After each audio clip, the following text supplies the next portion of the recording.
خب سلام بچه، اومدیم تیم 26 آنباکس کنیم. اینو من الان بازش کردم. اینو که نه، این که لازممون نمی که اینو برمیگردیم.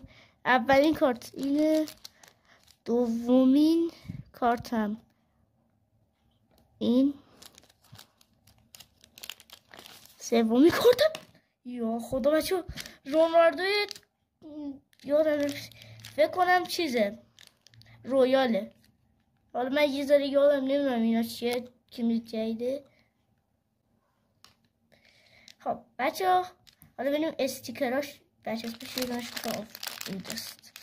بریم استیکراش رو نام کنیم. استیکر اول، استیکر دوم و استیکر سوم کلاپ رال.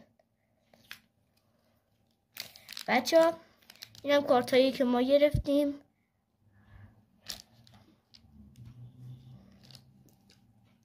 خداحافظ.